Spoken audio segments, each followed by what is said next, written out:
What is good? We're back. We got another live Dynasty startup mock draft for your pleasure. We got a Superflex tight end premium third round reversal 1 minute clock going down. We've been hammering these since, I don't know, about March or so, pretty consistently. We got ADP over on the Patreon side of things if you want to check all that out. But today, we're going to have a little bit of fun. Chef, how you doing, man? You know me, brother. Any day on this side of dirt's a good one. That's right, man. That's right. So we're starting off Jaden Daniels, Josh Allen, Lamar Jackson, Jamar Chase, and Justin Jefferson to get things rolling. How are we feeling about Jaden Daniels? Basically, and our ADP is the 101, has been for the last two cycles pretty much. You know, how are we feeling about that? I don't have an issue with it. I mean, I think that we're all starting to project like a big leap forward, and he's young enough to where you're saying, okay, cool, this guy's 24 going on 20, I think he'll be 25 this year. Josh Allen's 28 or going to be 29. Lamar Jackson's 28. Like, let's take the young bull and just see if he grows into being, the quarterback one over several seasons like Josh Allen has. So I'm fine with it. I mean, the rushing floor is sticky. He could score more touchdowns. He could probably go up in terms of his passing volume, and that would lead to more passing yards, more. So I'm fine with it. I think the safe thing to do probably is just take Josh Allen, but I can't be upset with you if you did take Jaden Daniels, because I think that offensive environment is a little bit better. Yeah. I think some people may have some PTSD from some CJ Strouds of the world, some Cliff Kingsbury's of the world, who is calling plays for Jaden Daniels. So like I can sort of understand why. Like I don't know that I'm quite ready to just crown him the 101. Like if you want to be, and say, hey, I'm just getting 5 years younger, and I think he's got kind of the same upside as Josh Allen and Lamar Jackson. Look, Lamar Jackson was back into the first round pick, but a year or two ago, right? I mean, he's fluctuated all over the place. And don't be surprised if Jaden Daniels, if we're sitting here week 3 or 4 and everyone's asking you, what's wrong with Jaden Daniels? Because we've seen, we've been around long enough that we've seen this kind of ebb and flow. I'm pretty sure JD is going to be just fine regardless. What we saw and the work that he's going to put in, will every season be the best season ever? No, probably not. He'll probably will ebb and flow. Does the Debo thing pay off? Does it not? Terry's obviously good, but he's a little older. They're going to have to go through some trials and tribulations, and eventually they're going to have to keep changing the offense and keep getting better, right? And that's kind of the formulation of these things. And we've seen from Greg Roman to Monken with Lamar Jackson, Roman's good bringing you in, and then it has gotten stale in the past, and then we switched to Monken, and now we're year 3 into that, and it looks like everything is really trending.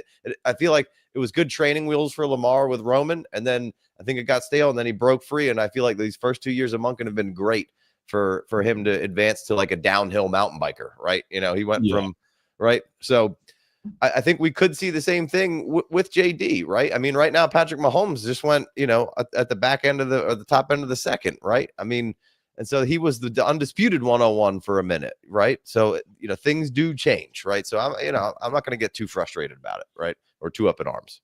Yeah. So I think a couple things are in play here. The reason that the reason that people pop up the CJ Stroud comparison is because of where he was being selected. We were predicting him to have this huge step forward. Zach Scribbles. I don't think that's not Zach, is it? No, Zach is scratched, right? Okay. Yep. So yes, in theory, his O-line approved. And that's the most important point he hit on, was that Stroud is not going to rush for 800 yards. So we propped him up. Quarterbacks with rushing floors are a little bit more insulated. That's why you're seeing, that's why you see Jalen Hurts in the top 5, even though he had 360 passing attempts and 20 touchdowns last year. That's why Lamar Jackson's where he is. That's why Josh Allen's where he is. That's why Jaden Daniels is where he is.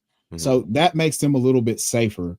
The thing that's going to ebb and flow is like, hey, does Cliff Kingsbury continue to stay on top of things and improve the way that he showed improvement in working and adapting concepts? So I think he'll be fine. But again, it would not surprise. We've been watching football long enough to know weird stuff can just happen. The feng shui can be off, and all of a sudden, how awesome that offense was is completely stagnant. Think about how awesome we were talking about the Texans offense being going into 2024. Now they're fucking offensive coordinators, on LinkedIn looking for employment. Mm-hmm. So Right. things can change in a hurry. That environment to me seems safe enough, and they added Laramie Tunsil. So I like what's going on there. I don't have a problem. I'm not projecting any sort of major drastic regression. I don't see. I mean, the only person that's really due for regression is Terry McLaurin's touchdown count, because he was 115, 117 targets and 13 touchdowns after never scoring more than, I believe, 7 or 9 in a season. So that's the only thing that I think is going to regress. That could be spread amongst the other parts of the offense. So I'm fine with it. Yeah, and Scribble's going back to your original thing that started this, last time you checked that Stroud doesn't have the ability to rush for 800 yards. Wasn't really talking about like comparing apples to apples of the player, and the insulation, what Chev touched on, is exactly right. But Stroud was like QB3 for a lot of people last year, and going in drafts as the third QB overall, and now he's a third round quarterback in just 1 year, right? So that was just the comparison there of that. So we left off with Justin Jefferson, then Jalen Hurts, another rusher, pops up. Then we have Bijan Robinson at 107, Joe Burrow 108, Gibbs 109, Malik Neighbors 110, Brock Bowers 11, CeeDee Lamb 12, Puka holding it down at the 201. Then we got Mahomes at the 202. We have McBride at the 203. We have Genty at the 204. So Rucksack able to start his team off with a Gibbs Genty stack. Going Gibbs maybe a little earlier than I see him a lot of the time, only, a pick or three. But, usually the 11-12 spots reserved for a Gibbs Genty stack at this point, but you're getting it there at the 9. So that's going to be fun to watch. Then we got Brian Thomas coming in here. We got Amon-Ra St. Brown. We got Nico Collins, Drake London, Bo Nix at 209. So no Herbie. Herbert's been a hot one in the second round for us here.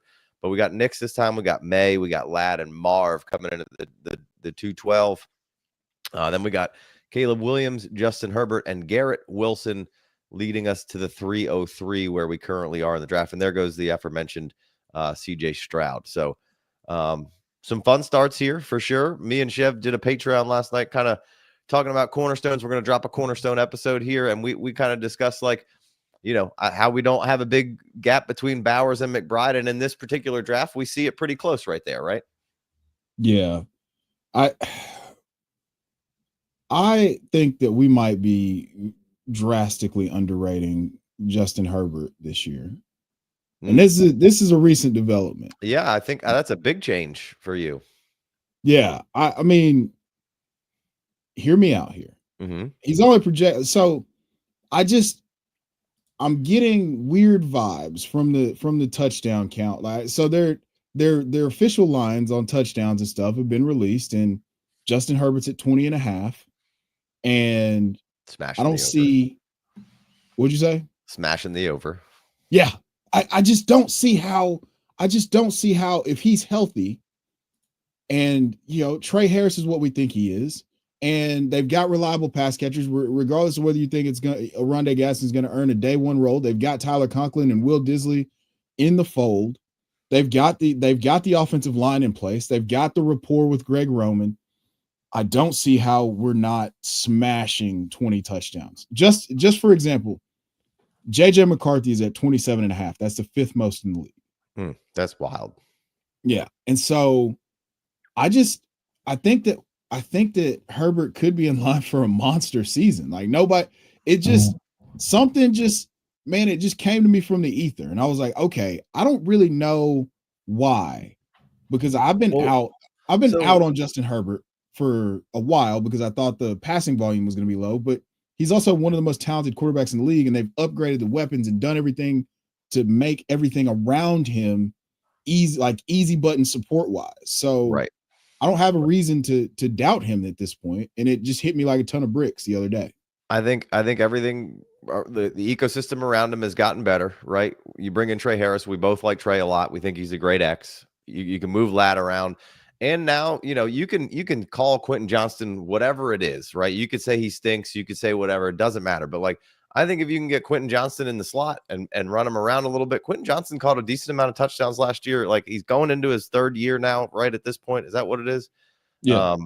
And like, is he terrible? No, but like, I think when you and I talked about it last, like, he's not going to be looking for a job after this first contract's up, right? Right. He can continue to improve. Then you have Ladd. Obviously, they brought in Tyler Conklin. They brought in Amarion Hampton. They brought in Najee Harris, right? So they've improved like every facet of this, and the O-line should be good. And then we actually looked at this the other day. I don't remember. It wasn't on air, but Herbert came in with the Liz Frank, right? Mm-hmm. And then he had the ankle injury, right? Yes. In week 3, Pittsburgh, right? Didn't finish that game. And then then coming out of the bye, like, they're not throwing it a ton to start, 26, 20, 18, 27. But then he's got games. Everyone wonders about the attempts. And then he has games of 34, 39, 32, 27. He's got an 18 in there. And that's against your Tennessee Titans. But then he has another 36, 36, 23, 30, 33, right? So he's, 31, right? So, like, it's the rushing attempts too, though. Peep the rushing attempts too, though. Right. Like, he started running the ball. He ran the ball more than he ever ran last year. So to your point, everything is pointing up. And if he's fucking healthy, there's no reason why this dude's not a top 12 quarterback. Yeah. No, I like it. I feel like I big brained it, and then future me was like, hey, bro, don't be a dumbass and try to fade Justin Herbert this year. Yeah.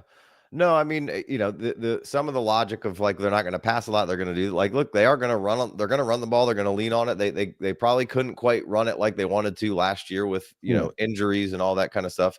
And they're going to be able to be more efficient at it, whether you like Najee or not. Najee's going to get some run. He's going to be a little bit of thorn on the side of Amarion. Amarion's going to probably hit some home runs. People are going to be mad that he's not getting more run, but it's probably good that way to start him with a little bit of Najee mixed in. Both guys can catch the ball.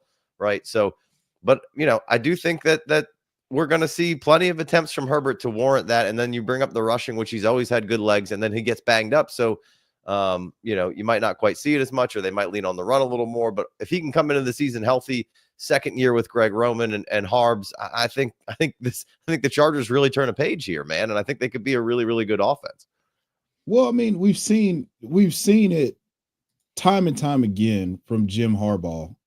Like, he comes in, they're better than it. They're a year ahead of schedule. They're better than expected. And then all of a sudden they've got all the pieces that they need. They overachieve because he's a tremendous motivator and a leader of men.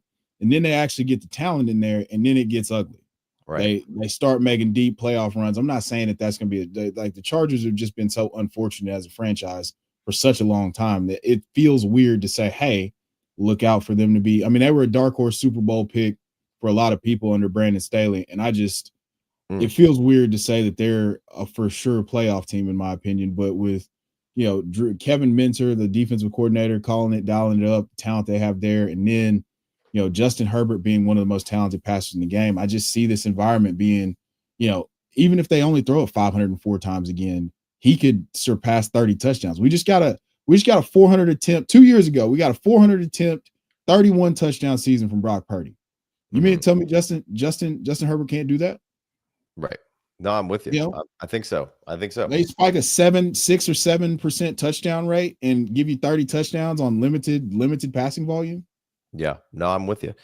All right. We left off at Garrett Wilson at the 303. We got Stroud at the 304, Love at the 305, Barkley 306, Bucky Irving 307, JSN 308, Amarion Hampton 309, Achan 310, AJ Brown 311, Kyler Murray 312, Tedero McMillan 41, T Higgins 42, Travion Henderson 43, Rashee Rice, Jonathan Taylor, Breece Hall 4-6, Christian McCaffrey 4-7, and then we got Sam Laporta coming in at the 408 here. So, coming around on Herbert, I like that. I think maybe you're still a little low on my guy Love, but how do we feel about CJ Stroud in year 3 here? It's gotta. They didn't address the one thing that I really wanted them to address heavily, and it's part of it is a function of their business dealings and how much cap space they had, and part of it is them we've talked about it before, addition by subtraction as far as CJ Stroud goes, and jettisoning Laramie Tunsil to the Commanders. I see some people in the comments talking about how, Laramie Tunsil may or may not have been the reason that CJ Stroud was struggling last year. Right. So I'm fine with him at his price point now.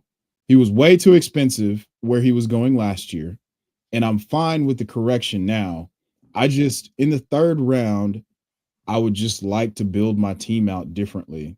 Like, he gives you less than Justin Herbert and Caleb Williams do with his legs. And so that makes it really difficult for me. We're going to have an outlier touchdown season in order to get fantasy, quarterback one fantasy value. I think the rookie season, while it showed flashes and he's a great real life quarterback, it's a really good real life quarterback in my opinion, I just don't think that it's going to necessarily translate for fantasy. I mean, we're talking about a guy who's, he's made the playoffs both years. He's won the division both years. He's won playoff games in both of his seasons so far. So, in my opinion, I think that CJ Stroud is a better real life quarterback than he is a fantasy asset. And I don't know that he's ever going to. I mean, all of these guys are talented enough as pocket passers, in my opinion, to spike an outlier touchdown season. But that's what you're banking on for him to break into that top 12. Yeah. Well, he was kind of what you were looking at with like kind of like in a Burrow vein, right? In that rookie season, and that's why everybody kind of had thrown him up there. Like, has some mobility, gunslinger, not scared, and then a lot of things didn't go their way last year. A lot of people got hurt. They switching a bunch of stuff up. Now I think they did a good job of making sure they have enough weapons up there. Is the O-line addition by subtraction with maybe some better chemistry in that room, because it definitely seemed like it was definitely something was a little screwed up there. So I'm interested to see. I'm not avoiding Stroud. I think this is properly valued currently. So I don't hate that. But then we had let's see, where do we leave off here? Bucky Irving, JSN, Omarion Hampton, A-Chain, AJ Brown, Kyler Murray. Oh, sorry, we were in the fourth round. We left off at Laporta. We had Travis Hunter at 4.9. We have Kyren Williams at 4.10, Chase Brown at 4.11, Devonta Smith 4.12, Jacobs at 5.1, and then Xavier Worthy at 5.2, Purdy at 5.3, Adunze 5.4, Kenny Walker at 5.5, Derrick Henry at 5.6. That seems a little rich for me. He went McCaffrey Henry. There we go. We got Baker Mayfield. We committed to the bit, baby. Yeah, and Saquon. He's he's going to be hard to beat year one if everybody's slapping. That's the highest of high tees. We got Baker at 5.7, JJ at 5.8, Tyler Warren at 5.9, and Cam Ward coming in at 5.10. With Ethan on the clock here, and he's got Josh Allen, Lab McConkey, AJ Brown, T. Higgins, and then he just added Quinshon Judkins to the lineup here at 5.11. Oh, buddy. Your boy. Buddy, this is an all cement aisle team right here, boys. That is an all cement aisle team. Solidified by the man, the myth himself, Quinshon Judkins. Buddy, oh, buddy. Yeah, I love that. So then the 101 guy, he makes a turn. He double taps rookies. He goes RJ Harvey and Caleb Johnson. So those are his first two running backs, adding to Jaden Daniels, Marv Harrison, Kyler Murray, Tedero McMillan. So he's got a lot of young, productive struggle kind of vibes, but it doesn't necessarily even need to be productive struggle. The way you've started this thing off, if everybody's rowing the boat in the same direction here, and Marv takes the step, and Tet's getting some volume, and JD and Kyler are just running around out there, and RJ and Caleb, like, just, I really, really like where this team's direction can be heading as far as a long-term dynasty play. We'll see how we finish it out, but I like, he's got a very cornerstone-y feel to this team, right? Yeah. Like you're definitely, so we say productive struggle. Like, you could be a little bit more mercurial in year one, but you kick the can down the road, 6 months, the situations clear up, Caleb Johnson no longer has a backfield mate that we're even remotely concerned about. Arthur Smith's hopefully probably gone.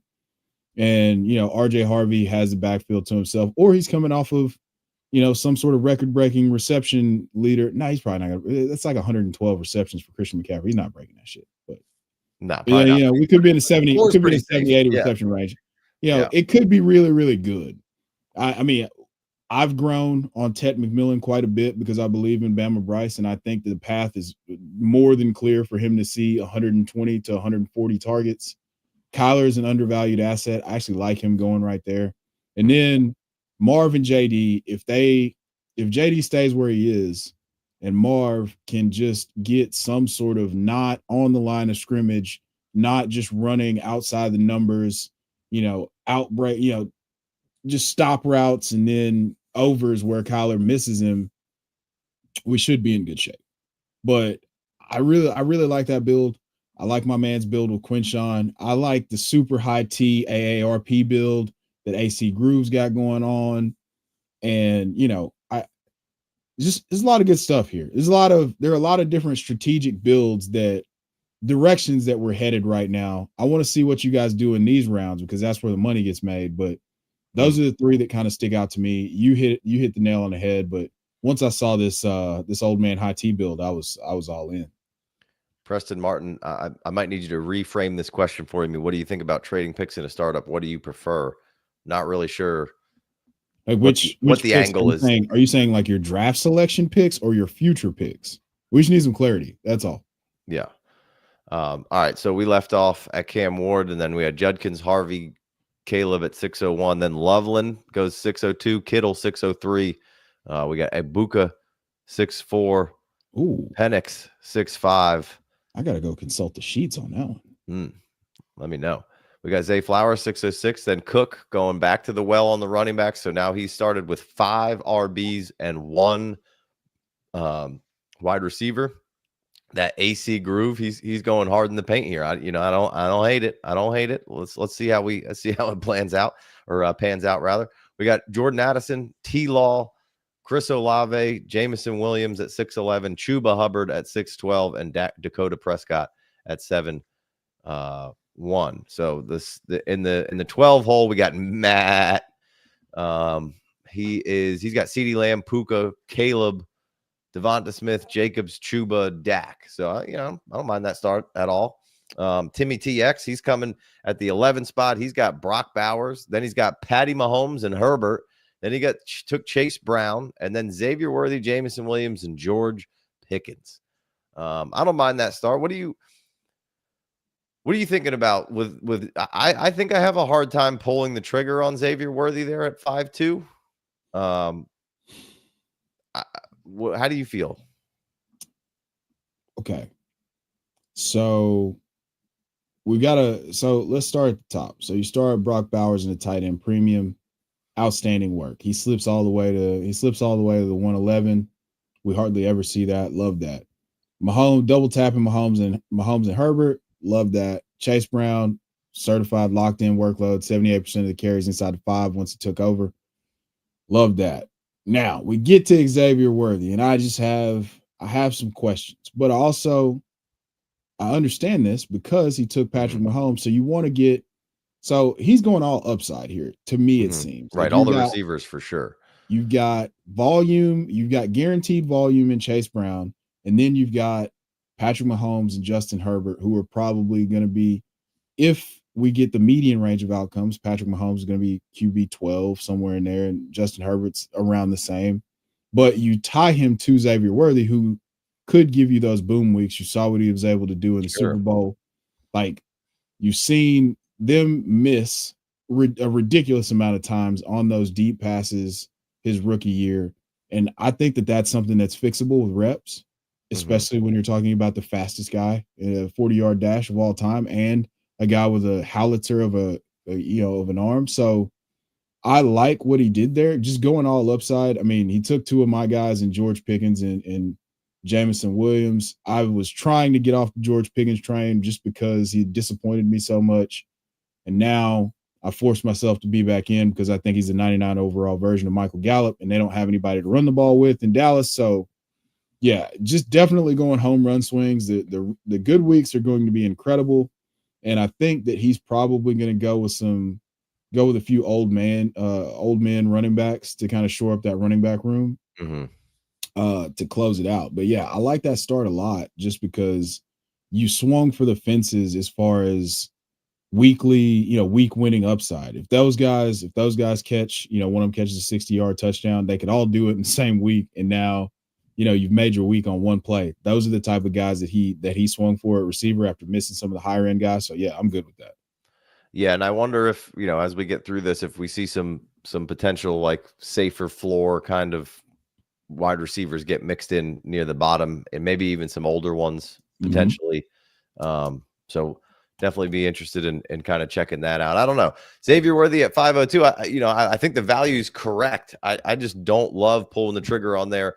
I think Jameson and Worthy, kind of should have similar-ish styles and roles in kind of their offense this year. And kind of how they play and could get used. Well, I think JMO might off.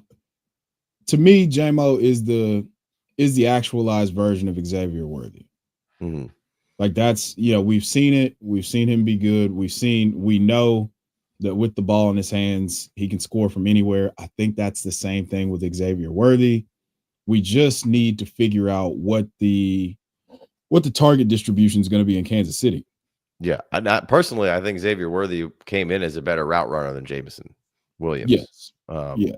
It took Jameson a while to get his sea legs up under him and I don't know, like JMO came in with that, like, everybody in the stadium knows I'm getting it on this streak and you still can't do anything about it.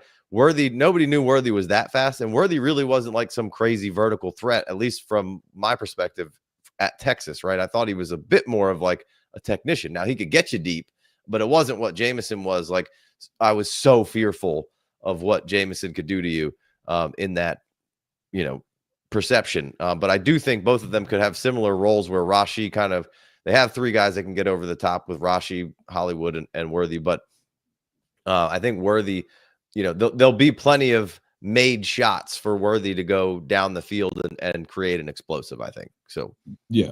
I mean, he's the beautiful part about his game is that he's one of those guys that you can just get the ball in his hands. Like you saw it week 1 against the Ravens last year. They gave him a reverse or something, or a jet sweep, and as soon as the ball is in his hands, you know that this is a problem. He is ridiculously fast. So I want to see more manufactured touches for him. I think 5.2 is a little bit rich for me, but also that's almost exactly where he's going in our ADP. I have a hard time clicking the button on him. I have a much easier time clicking the button on a guy like Kenny Three Sticks or Quinshawn. Yes. That's just me personally. But yeah, I see what you did with sticking, with stacking Patrick Mahomes and Xavier Worthy. Yeah. All right. So we pick up with Dak. We got George Pickens at 7.2. We got Goff 7.3, Hawk 7.4, DK 7.5, Bryce Young 7.6, Terry McLaurin 7.7, Fields 7.8, DJ Moore 7.9, Jalen Waddle 7.10, Mandrews at 7.11, and then Tucker Kraft, woo, doggy, 7.12 right here. Which he's been around. He's got an ADP of 9th-ish round. Where we've been at. There's Jaden Higgins 801. So sticking with a young build there on that 101. That's the team that we talked about with Tet and Harvey and Jaden Daniels and Marv. So sticking with that build. So I like it. He's just scooping up value, and he's got a lot of liquidity where he can move around. If things are going well, I can take some of these younger guys and go maybe buy an older guy because somebody's not going to be doing well. So you'll be able to kind of move around the cabin a bit with that team. So this is kind of how I view a lot of my startup teams, sort of how he's doing it right there, and just kind of taking it as it comes. Then we had Alvin Kamara at 8.2. We got Judy at 8.3. We got Mixon at 8.4. Pearsall 8.5. Golden 8.6. And Tua at 8.7. So the AC groove with all the running backs here, he double tap quarterbacks. He's middle of the round. So we had nighttime grab 3 in a row, 5-8, 6-5, and 7-8. He took McCarthy, Penix, and Fields. He got his 3, and then AC Groove sitting over here taking Bryce after that guy had taken 2 already. And then he comes back and grabs 2 at 8-7. So I don't think, you probably want to grab one more as things get a little later, and maybe you were hoping for Fields at some point, and you could have gotten Fields at 706, but maybe you were hoping Fields would come back to you. Maybe you don't like Fields at all. But I would probably add one more to that. But I mean, dude, when 2 is playing and 2 is healthy, he's a great QB2, right? Yes. And we think Bryce is going to take a step forward. So, I don't mind it at all. Then we took Kincaid at 808 with Big Smooth. We got Rucksack coming in with Scatabo at 809, and then Luther Burden right now at 810. And then we're back to the 2 teams we were talking about, the 11 and the 12 on the clock right now. So it'll be interesting to see where those guys go. Both guys have 2 quarterbacks already and a fairly even build. So there he goes. Cortland Sutton goes with a little bit of older, maybe more steady Eddie in your lineup every week, right? Yeah, he's definitely listening to us right now, because securing that volume, 135 targets last year for Cortland Sutton. He was dominant after that 0 catch game against the Saints. I think he was around 18 points a game after that. 0 catches, 0 targets, whatever. After that, they made a concerted effort to get him the ball. He's only got void years left on his contract after this year, so he's trying to ball out and secure one more payday. And I mean, I'm here for it. I love that pick. I mean, it's safe, especially in this range here. It's what, 811. 811. Yeah, I have no problem with that, especially with the build out that you're going with. I want to see where the running back room goes as far as that, certainly building that out now. But there's still some really, like I said, there's still some really good old men that could shore up this running room for you real nice. Yeah, and there's certainly a candidate for a lot of RB2s, as far as not an RB2 production, but an RB2 on the team, right? Your Marshawn Lloyd's, Jalen Wrights, those, whether it's Blake Corum or Jarquez Hunter, or what I mean, not RB2s in scoring points, but RB2s on your team. So I feel like that would be. So he took Swift. So that's a great swing in the 9th round, man. It can't get any better of a swing to take for some upside. Could be a bummer by week 4, and you're like, damn, they're using Monungai and Roshan, but I think Swift will have a role and a good pass catcher there, and their embarrassment of riches. You had guys like ET available. You had like a guy like Tyrone Tracy available. You had Pollard available and Swift. So, I don't mind pulling the trigger on DeAndre Swift there. Did you have something that you had pulled up there, Chev? No, we talked about what Scribbles had to say last night in the Patreon. If you're not in the Patreon, give us $5, $10 holler. Yeah, let us know. Okay. Gotcha. Yeah, get in there and we can rehash that discussion. We did that last night though, so I'm not really too interested. I just wanted to put it up on the screen. Yeah, I'll hit you with the brief synopsis here, because he's basically saying the gap between Mahomes and Dak and Baker and Goff continues to just feel wide to me. And then basically he'd rather take Amon-Ra St. Brown or Puka Nacua in round 2 and Dak in 6 through 8, which, hey, I'm not going to necessarily begrudge that at all. Like I understand where you're going with that. He loves Mahomes, but probably, some big season in his future, but the offense just hasn't been as pass heavy, like they were in the past. And like that's the thing. Like really, we equated it to like, remember Brady? Remember when it went up and down, and we had Brady coming in and with the defense and a little different because the Pat went right on an offensive strike. Then they lose Tyreek. Then they're void of any pass catchers, and they kind of tried for a few years. And then finally this past year, they thought they might have had it, and Hollywood goes down. Rice was going to take a step forward, and they drafted Worthy. Well, everything really changes for him.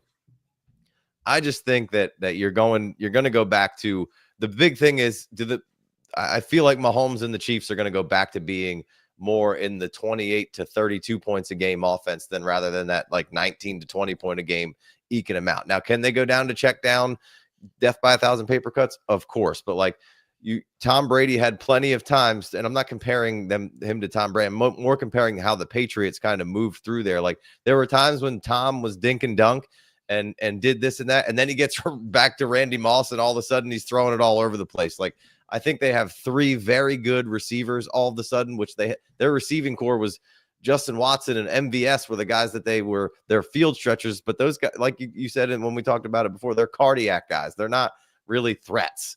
Everybody they have now is a threat. So I just feel like if you have Andy Reid, one of the most prolific offensive minds in the game, like I just don't think you just stick with, what was getting it done. The good teams adapt and still get it done, and that's what they did, right? That's what the Chiefs were. So I think I love getting Patrick Mahomes in the second round. I think that's a gift in Superflex. To roll 5 more years with Mahomes easy. So, there 2 things can be true. Mahomes can be a value in the second round, and Dak can be an insane value in the 7th round. Absolutely. Yeah. I mean, I think 2 things can be true. I think, we have the recall to remember these eras in the greats' careers. Mm-hmm.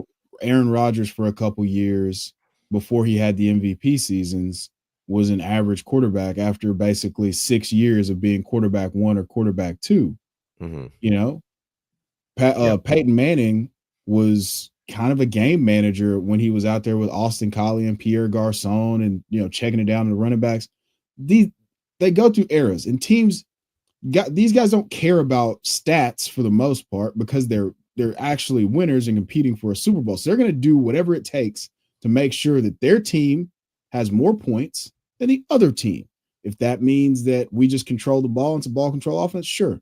But we all believe that they were trying to make a return, and Patrick Mahomes alluded to that in his post-Super Bowl press conference, or I don't know if it was post-Super Bowl. I think it might have been shortly after the Super Bowl.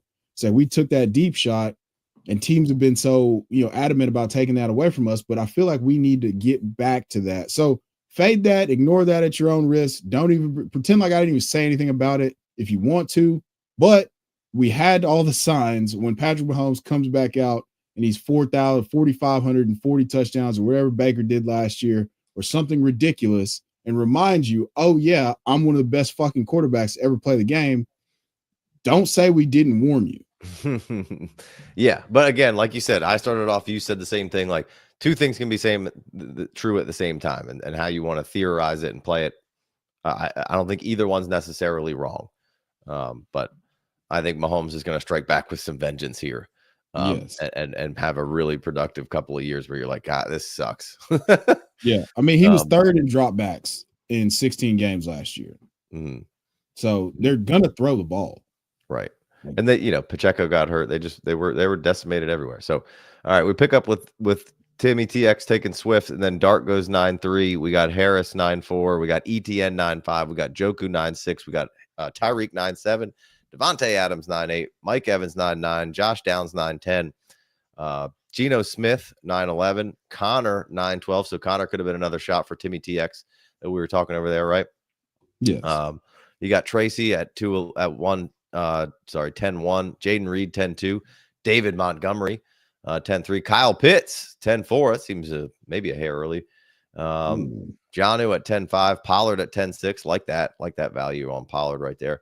Chris Godwin 10-07. I don't hate that. That's it looks like he might have a buck in his a Buccaneer in his little icon there. Then we got Likely at 10-08, Pacheco 10-09, Keon Coleman 10-10, Timmy TX, the team that we've been kind of talking about here for the last little bit, at the 11 spot. He's got you go Sam Darnold at 10-11, and then Aaron Jones at 10-12, and Calvin Ridley coming back the other way at 11-1. Like, I wouldn't have mind seeing you taking, Calvin Ridley there. I thought for sure Aaron Jones was the pick in that Darnold pick. Yeah, that's what I thought. That would have been a good pick for him there. I don't have the list of running backs in front of me because I'm not trying to block everybody's screen here. But yeah, I wouldn't have minded seeing some Aaron Jones or something in there. Yeah, that'd be a good spot. And then he comes back with Trey Benson at 11 too. So he's a believer. Let me pull He's a believer. It's time to fade James Conner. He's a full believer. So you had an option of maybe like a Brian Robinson there to maybe secure you some more potential touches and maybe a better role. Austin Eckler would be somebody for that for this team later, like, I don't know, maybe 14th round Eckler. Naj. So Hey, there goes Seti Till at 11. Love to see that. Tell Dan, shout out to you. So I like to see that. That's awesome. So I think today there was some ETN slander going around, or some pro ETN stuff going around. So we've definitely supported ETN on this show. Graham Barfield's telling you that ETN basically stinks, and the writing's on the wall that he's Rashad White this year, which doesn't make a whole lot of sense because Rashad White's cost was a whole lot more coming into last year, whereas ETN's a good bit cheaper. And Rashad White has always been one of the best pass catching backs in the league, but like I was never really that big of like him being an awesome like pure runner, where I think ETN's just a really good all around player, not nearly on the level of pass catching, but definitely a better running back. And like to me, I think a lot of people are, for whatever reason, and maybe we'll be the wrong ones, but like I feel like we're really big brain in how the Jaguars backfield's going to play, and everybody's like, give me the cheapest one, which I'm all for that strategy, right? When you don't really know, but I feel like ETN's going to be the guy and have every chance for multiple weeks here to secure it. And if ETN's healthy through those first 6 weeks last year, he looked pretty good. Their offensive line just stunk, and then the Jags fell apart, and he had a shoulder injury and a hamstring and this and that, and like he's been a very productive, good back. He's an RB1 in the league. He can handle the volume. He can give you results with it. I think him and Trevor have a good rapport. I think Liam Cohen really likes him already. And I just think that we're getting, I like Tank Bigsby too. I think it's going to be him and Tank's show, and then Tootin will get some opportunities here near the end. But what's interesting to me is like everyone, Tootin, and because of Bucky, all the people shouting Tootin, y'all boys did not fuck with Bucky Irving. Stop it. Now you're fucking with the guy that this guy drafted because you're chasing the Bucky Irving. And I'm not saying I hate Bashard Tootin or Bashal Tootin at all. Yeah. I'm not saying that at all. I think he has a chance to be electric and really good, but like I think that this is ETN's job to lose, and then Tank's going to get some run too, and then we'll see some Tootin kind of mix it in. And I just think in the 9th round, where you can draft ETN at this point, especially depending on how if you're running back rich, then yeah, you don't take the shot on ETN. But like if you're 2 running backs in and you need a third in the 9th, 10th round, ETN and Tracy are some of my favorite bets to make. To have really productive seasons, and they're not dead after this year either. Either ETN gets a contract again with the Jags, or he signs somewhere else and probably gets another pretty good opportunity. Here's the deal. One of these guys, and we don't have any way to know who, if somebody's telling you that like they know who's gonna bust and who's gonna do what up, Pete? I have a problem with that. Because for me, Travis Etienne represents a guy who we were excited about the athleticism. They had one of the worst offensive lines I have ever seen. Somebody put on Twitter all of Travis Etienne's runs before his week 6 groin injury or whatever it was. Mm-hmm. And it was comically bad. Like even so, one of the first things that you see is him going like that. Nobody remembers that he was on the way to a monster game in week 1 last year, and then he fumbles going into the end zone, and then it just all crumbled underneath him. That opened up the doors for Tank Bigsby, and then, like I said, I'll go find it and I'll repost it on Twitter. But I think it was Jacob Gibbs. Yeah, Jacob Gibbs. So shout out to you, Jacob Gibbs. He's getting hit, or there's somebody in the backfield on every single play, 2 yards deep. And what we know is that, one, he's a capable pass catcher. Is he Rashad White? No, but Rashad White's one of the best running backs at catching the football in the entire NFL. Has been that his entire time.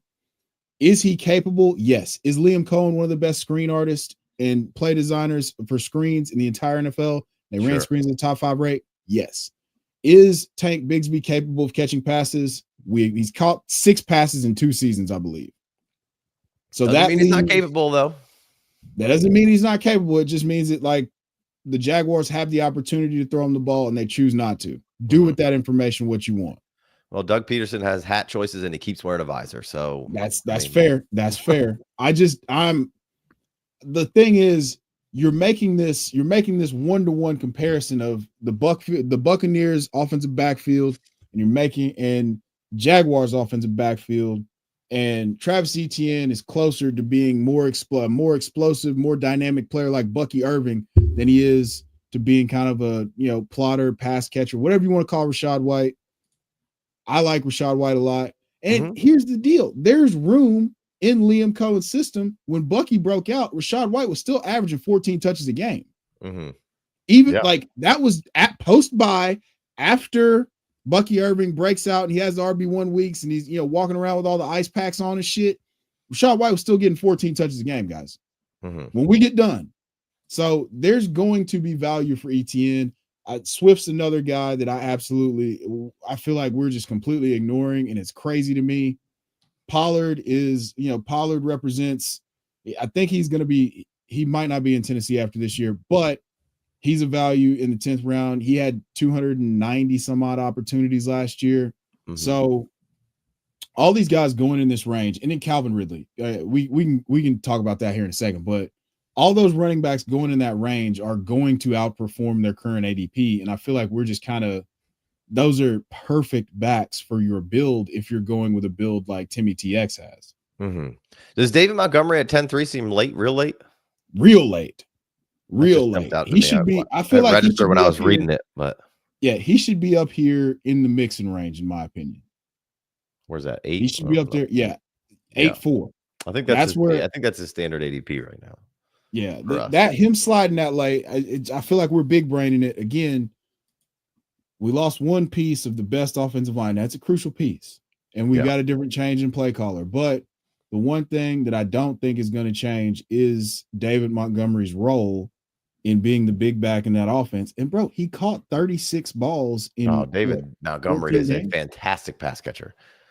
Yeah, so he has a role. It's not just the goal line guy, even though that plummeted his yards per carry. And now they're doing the same thing they did with Alvin Kamara, where it was like, oh, he didn't have any explosive runs. He didn't have very many runs over 20 yards. It's like, okay, that's because a lot of their drives got ended because fucking Gibbs scored from 70 yards out, or J-Mo scored from 70 yards out, or got it down to the 5. Like, he's still really good. Guys. He's also just not the most explosive runner. Like, and that's okay. Like, as long as you're in a good offense that can sustain the drive, like it's okay that you're not the most explosive runner, right? It sucks when you're not a crazy explosive runner, i.e. when he was on Chicago and he'd make a bunch of people miss and have some good runs, and then the drive would stall out, and then he wouldn't touch the ball again, right? David Montgomery, that is. So now while he's been in Detroit, he's had a whole lot of opportunities to have drives extended and long, extended time of possessions, right? So and then touchdown, he's hard guy to keep out of the end zone. It sticks out to me like a sore thumb. Like, they fucked around in that week 1 game against the Rams last year, and then when it got to nut cutting time, they had a drive where they just handed the ball to David Montgomery to bring us home. And they just handed it to him. That's what he's capable of. And that's what he can give you. If he had the backfield to himself, you go all the way back to either 2020 or 2021, where over the back half of the season, I think weeks like 7 to 17, he was the RB2 overall during that stretch. And that's how good he is. And I feel like Gibbs is Hall of Fame trajectory, Jamal Charles, Chris Johnson, that's what he is. David Montgomery is also a really good running back. Yeah. Probably not the Hall of Fame, but the Hall of very good. Yeah. The Hall of, hey, maybe we win a Super Bowl, we throw you in the Ring of Honor. Shout out Pete Terranova. Shout out First Read Fantasy. Make sure you go check that out if you haven't. Sam Capital a little while ago threw up a question. We just been in it here. He's got a 12-teamer, start 10, Superflex, tight end premium. He has Lamar, CMC, Connor, Nico, Garrett Wilson, Travis Hunter, Josh Downs, Chris Olave, Kyler Murray, and the Superflex. That's all my picks to trade. Should he upgrade to win now or keep it all how it is? Man, I'm probably, for a pretty succinct short answer here, like, I'm not making moves to make moves with that roster. Like, you've got a good roster, and you have some older parts and pieces with the Connor and the CMC, but you have some youth and you have all your picks. Like, the world's your oyster right now. You don't force anything. You should be going out there and trying to find moves that facilitate, you know, that you can, I don't want to say win the trade, you know, but like you should be trying to find trades that the value can be on your side. And then, you know, I wouldn't even really do anything crazy and just make sure CMC and Connor are semi-healthy and can start winning you games. And if they start winning you games, maybe add some depth behind them as time goes on. If you know, I don't mind adding an older running back to that team, but I also wouldn't mind adding some of the young running backs if you have a bunch of rookie picks this year. So. Yeah, I think with that team, you know, with the older running backs, now's not the time to make moves. Mm-hmm. Yeah, it's not. Now's not the time to sell your old guys. Like let's get into week 1, week 2. Also, a fantastic idea. Hey, shameless plug. We can break down this roster in a roster review for you. And that would probably do you more justice than answering a question in the chat. Or you can join the free Discord or the Patreon and throw the trade questions our way. And we can help you out as getting a little more granular in there. So be sure to check that out. We'll pick this back up. Where were we? I believe we had just gotten to the Calvin Ridley, Trey Benson, Tillman at 11-1. And then we had Milrow go at 11-4, Brian Robinson 11-5, Pittman 11-6, Stafford 11-7, Ingram 11-8, Kyle Williams at 11-9, Juwan Jennings 11-10, Hunter Henry 11-11. That seems real early for Hunter Henry, but I love Hunter Henry. So there goes Besh at 11-12, Tootin 12-1, Myers 12-2, Kelsey 12-3, Tyler Shuck at 12-4. Is that your second quarterback? Yes, is Shuck his second quarterback? Yeah. Yes, sir. That's a bold strategy, Cotton. Yeah. We got Najee at 12-5, Javonte 12-6, Anthony Richardson, Mooney, Blue at 12-9, Sharbs at 12-10. I like those shots. And then Ramondre at 12-11. I like that shot a lot. Love the Mondre. And then we went the turn goes Freiermuth and Ferguson, tight end for the Rams. And then he went back. Timmy goes back to the well with Rashad. So we've been talking a little Rashad here. I'm going to be very interested to see new OC, new things. Now they're saying Bucky's, you know, obviously going to have a bigger role to start the season right away. But, you know, Rashad White should still have a role on this offense. Tajay Spears, I'm interested to see what your take is. I love Tajay Spears. Interested to see your take on that backfield and how it might play out here after this. If you didn't know, Chev's a Tennessee guy. That's a Corey Davis jersey. Mason at 13-4, Warren 13-5, Garendo 13-6, Jake Ferguson 13-7. Love that value tight end premium. Whew. You don't have a tight end and that's your first one. Well done, sir. Braylon Allen, Marvin Mims, Debo 13-10. That's some Debo value there. This could be fucking awesome. And if it doesn't work, who cares?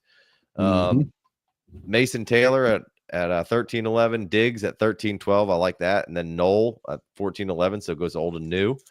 Bigsby at 14-12. I like the Bigsby pick at 14-12. I think it's a solid pick, Ethan, you know. McMillan at 14-3. Love the McMillan picks right now. Just dirty late. And man, oh man. Man, oh man, I love that. It's Dynasty, boys. Take McMillan and you just found some money in the couch. We got Shador Sanders. He took Shuck and Shador. And then we're only going to draft 16 rounds, but he could grab Rattler and he can cobble together some stuff here at the end. He should probably grab Rodgers. I want to look at that team to go see where we're at there. We got Xavier Legette. I love 14th round Xavier Legette. Sign me up all day. Some good picks here, boys. Dylan Sampson, Shaheed at 14-7, and then Rashad Bateman at 14-8. A lot of Ravens other receivers getting some love. Bateman's got some love. Saw some Tez Walker love out there. Yeah. So let's go look at this. Let's go look at this Maple Sugar team here. We haven't spent any time on him. He's the guy whose second quarterback is Shuck, third quarterback is Shador. And then I do want to get back to the Spears. I want to get back to that backfield for Tennessee. So he's got Jamar Chase, Bo Nix, Omarion Hampton, Rashee Rice, Tyler Warren, Ibuka, DJ Moore, Joe Mixon, Mike Evans, Pitts. Could do without that Pitts pick there, maybe. I might do something different if I have Warren, right?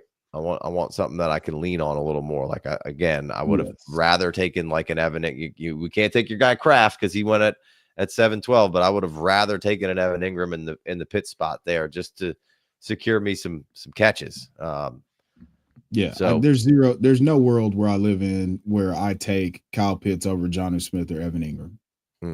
I don't care that he's 24. I don't care. I don't. He still could be awesome, and we could be wrong. And look, I've been a huge Kyle Pitts proponent, right? Huge. It just something's not quite clicking right, So, but man, I just go back and watch his rookie year. Go watch his rookie year highlights, and then watch anything beyond that, 2022 and beyond, and it just doesn't look like the same player, man. Yeah. I just Scribbles. What are we doing? What are we doing? What are we doing? Just stop it. Stop it right now. He said he has Warren, this Sam Capital guy that we touched on for a second. He's got Warren and Tracy on the bench. So I mean, you got those are not terrible pieces either. I'd be pushing to see what that team can do wins wise before I do a whole lot. Yeah. And then I don't mind adding some different parts of it. And you got all your rookie picks. So it seems like, or I don't know if that was for this year and you haven't drafted, or you're saying in previous years you still have all your picks to do stuff. So interested in that too. So Maple Sugar here, I like the team a good bit. I would change some stuff out. I would like that these guys being your second quarterbacks a little more if I had less older guys, which you don't have a ton. You got Mike Evans, DJ Moore is like kind of old. Everybody else is pretty young. So and you got Mixon. So, you've mixed in some old with some new. You probably are going to need to figure out the quarterback situation. We'll see what you do in these last two picks. Obviously, we're only drafting 16 rounds, and you could go out. Hey, we talk about this all the time. When you draft a roster in Dynasty, good chance that coming out of the draft, you're probably going to have some sort of hole. It's almost impossible not to. You're trying not to, and when you come out of the draft, you might be fooling yourself of thinking, "Oh, I got all my bases covered here, man."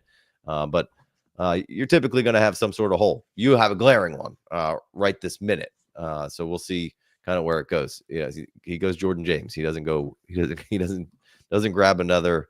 He doesn't grab the Aaron Rodgers or the Russ. Maybe he'll go with one of those in the last pick. And again, we're picking 16 rounds. It's not a full complement of draft pick. So that's a little bit of a sticky situation. But hey, man, I've been there. It's a mock.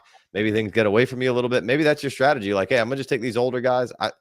Plenty of teams I've had with Superflex, and you're just playing fast and loose on the second one. You're just trying to find a startable second one that's comparable. And this guy over here has only got Geno Smith. He might be out of the race early because he gets a couple injuries, and he might be willing to trade you the 34-year-old Geno Smith for pretty cheap, right?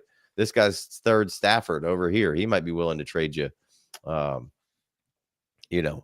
player or something, or maybe the Fields guy's feeling good about Fields and he wants to trade. You got some options. That's the guy to target. Is the guy that has War Daddy Ward here with third Fields. Yeah, people. I feel like people that draft Cam Ward aren't gonna want to let him go for cheap. No. But I think maybe you can get Michael Penix where he only throws 2 or 3 touchdowns in the first 3 games, and people can be like, "I told you he wasn't that good," and then you give up on him. You got a better chance. You got a better chance of getting him than if Justin Fields gets off to a hot start and gives you 2 top 5 finishes in the first 3 weeks. Nobody's gonna want to move him. Yeah, unless you have some real intertesticular fortitude, you're not gonna want to move off of him. Yeah, I like what Nighttime's doing here. He's got Jefferson, Drake, JSN, JT as his kind of anchor RB, and then he took those 3 quarterbacks. I mean, I probably wouldn't have taken those 3 quarterbacks in a row, but I don't really ever pull the trigger on McCarthy. Could be completely wrong, but I would have done something else there probably, but. The rest of the team, I like Jonnu, I like Ingram, I like the Najee, Braylon Allen, Xavier Legette, and Wright here as kind of just some potential huge upside swings, and Najee and Allen could easily get some run, and so could Wright. Mostert got plenty of run last year, right? Yeah. So I just all right. What do you got? What? All right, let's talk about the Tennessee thing. I'm gonna leave the Jalen Wright thing alone because you're a hater. Are you a hater? Man. Ooh, we're about to be we're gonna do a breakout running back year 2, and that sounds like after the break. Yeah, I'll save my thoughts for the episode then. I'll save my thoughts for the episode. I was a big Jalen Wright guy, really, really big Jalen Wright guy, and I just what he put on tape from a vision perspective. I know the offensive line was trash. I know that. I'm fully aware. What he put on tape last year just really made me sad. Mm-hmm. All right, hit me with some Spears Pollard talk, because I do like Spears a lot, but I also find myself being like, I love the 10th round Pollard pick. Are they going to start washing each other out a little bit this year? I don't think so. Because I think they're going to occupy two. It works in the way that it worked with Tyjae Spears. So Tyjae Spears actually played more running back snaps than Derrick Henry. Derrick Henry's last year in Tennessee, and Derrick Henry was still awesome. But Derrick Henry's Derrick Henry. Tony Pollard is not Derrick Henry. Tony Pollard was awesome from a volume perspective. He can catch passes. I think this is going to work more like a rotation, but I don't have any beat reporters. I don't have anybody saying that it's going to be a rotation. I think that the Titans are going to be able to possess the ball for a lot longer than they were able to last year. Just being able to complete passes to their own fucking team with the Mayo meme master not at the helm anymore, and Cam Ward, War Daddy Ward taking shit over. I think that it's going to Tyjae Spears is unequivocally going to get more touches than he did last year, just because he's so dynamic with the ball in his hands. He's such a good pass catcher. I think he's going to be the guy that they scheme, they're scheming touches for. And I think it's going to pay off. I think that's a tremendous value to get him in the 13th round. Like, that's tremendous value. I think they're both tremendous values. I think they can both be really good because their skill sets are more aligned, and cross in a Venn diagram much more than a David Montgomery and Jahmyr Gibbs do, just because Jahmyr Gibbs' sliders are cut all the way up to 99 on damn near everything. So I think that maybe there's a regression in touches, but I think Tony Pollard's going to be the goal line guy. I think that Tyjae Spears will probably eat into a little bit more of the passing down work. Tony Pollard did catch 40 passes last year, if I'm not mistaken. And Tyjae Spears kind of took a step back with the hamstring injury. And then you saw what he was able to do in weeks, 16, 17, 15, 16, 17, like with the workload to himself, RB3, RB10, RB12 in basically 50% of the snaps against Jacksonville. So he's a really talented guy, and this is the time to get ahead of it, because Tony Pollard can be out of Tennessee next year for just either 2.25 in dead cap or 3.25. That number always get those numbers mixed up. But him and Mixon, and there's a few old running backs with contracts that teams can get out from. They signed extensions that teams can get out from for real cheap after 2025. So 2026, they could be wiping the slate clean with that contract from a team perspective. Yeah. Big fan of Spears. I like his pass catching. I like him as a runner, but I think Pollard is, when healthy, all he did was score like 15 points a game. Yeah. In fantasy. So I think that whole offense takes a step forward as well. I think Cam, there'll be some times where it looks ugly, but Cam is just way more poised, going to push the ball down the field so much more. Just going to push the ball down the field to his teammates. That's the important part. Right. Yeah. Who's the other pass catcher to own in Tennessee? And we'll wrap up. It's probably Chig. Yeah. You don't love it. A.O. Manor. You don't love A.O. Manor's going to be good. A.O. Manor's going to be good, but for him to the role like DK or whatever his name is. DK? No, yeah. I don't like DK. I think he could be good. I think that was more of he can give us more on offense than Jaquan Jackson can. And so he's going to be the primary returner out of the gate, and then he'll develop those deep crossers in that rapport. But I think that role is going to be reserved for the ghost of Tyler Lockett early on. I think it's really difficult for, they've alluded to moving Alec A.O. Manor around the formation a little bit. But he profiles as a typical, prototypical X receiver, and knows just, unless you're going to hammer that guy with targets or he's got some special skills, it's going to be really difficult for a rookie who's going to be a traditional on the line of scrimmage X to matter for fantasy. Yeah.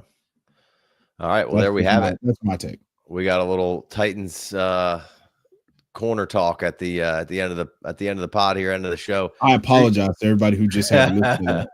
Appreciate you guys for joining us.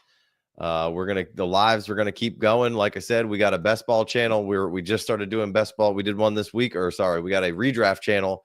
We just started doing redraft mocks live this week. We have ADP built. It's about to be released. We're heavy in the best ball streets, learning how to draft and do things. So our first live best ball will be next week. We'll have a live redraft. We'll have a live startup. So we'll be going live plenty. And when there's news and notes to come back, we'll hit you with that. We're going to kind of do a little bit more football based show as well. So we have lots of stuff coming down the pipe. Be sure you like, subscribe, 5-star review. If you haven't already, you can get $100 towards any league that you want here. We're going to do and probably next week, we'll be doing the drawing for the first version of that. And there's a link down below where you can sign up and show that you gave us a 5-star review. But yeah, man, we appreciate you guys. You guys have been awesome. We're getting to the point of the off season where it's about to get really, really fun. So we're going to be hitting it hot and heavy here. So make sure you're following along. Chev, anything else? No, man, I super duper excited for the redraft channel and everything that's to come. Really just trying to get through the end of June so we can really start to ramp up and get, if you're listening right now, you're a sicko and I appreciate it. So really just appreciative of the opportunity to, be a part of the new redraft channel and everything that's going on there. As always, you find me, Quantum of Chevis, on my Twitter X first page at Chev90, and then go download the League Champ app in the Google Play Store and the App Store. Make sure you do that. No reason not to. All right. We'll catch you next week. See ya.